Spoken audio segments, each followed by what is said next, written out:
What's up, guys? I'm Ashley Jenkins, and with PS4 officially hitting shelves tomorrow, it's pretty much all people are talking about. But a few gamers who got the console early are reporting some pretty serious hardware issues, like being dead on arrival or bricking during updates. Two gamers who received their early units through a Taco Bell promotion received the consoles, which never fully turned on. And even with the help of Sony's support, it's going to be at least a week before their units are replaced. Another gamer had the PS4 working just fine, but when he tried to play Battlefield 4, he was prompted for an update, and during the update, the console simply stopped responding. Sony has responded to the concerns about the hardware, saying, "A handful of people have reported issues with their PlayStation 4 systems. This is within our expectations for a new product introduction, and the vast majority of PS4 feedback has been overwhelmingly positive." With a hardware launch of this scale, some issues are to be expected. The major worry is that this could be the red ring of death for the new generation, but Sony says they believe these problems are isolated incidents because the reasons seem to vary from hard drive issues to faulty HDMI ports to OS problems. The number of affected systems represents less than 0.04% of shipped units to date, Sony says.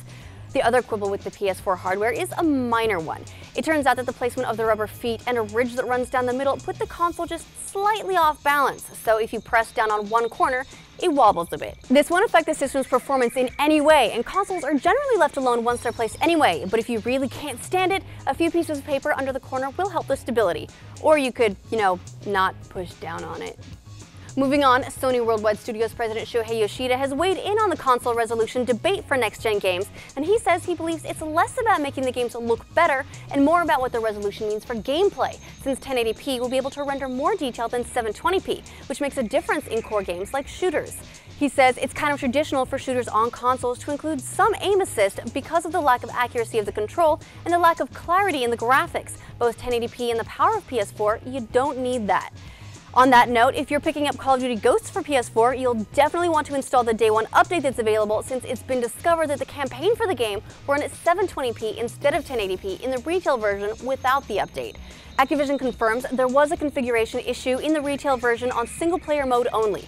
This has been addressed with a Day 1 software update. And even though this is the week of PS4, news continues to filter in about Xbox One as well, with the reveal that downloadable games will be getting the same achievement cap of 1,000 Gamerscore as traditional retail titles.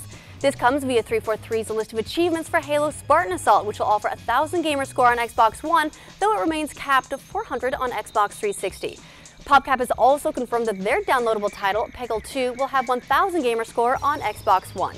It makes sense, since Microsoft is dissolving the distinction between downloadable and retail games for their new platform.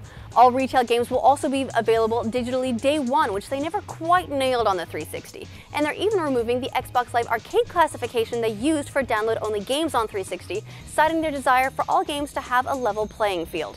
And that's the news today. Are you concerned about PS4's reported hardware failures or Call of Duty's PS4 update? Let us know what you think of the news in the comments below. Then check out roosterteeth.com, where we've got a new episode of The Patch that talks BlizzCon and sharks.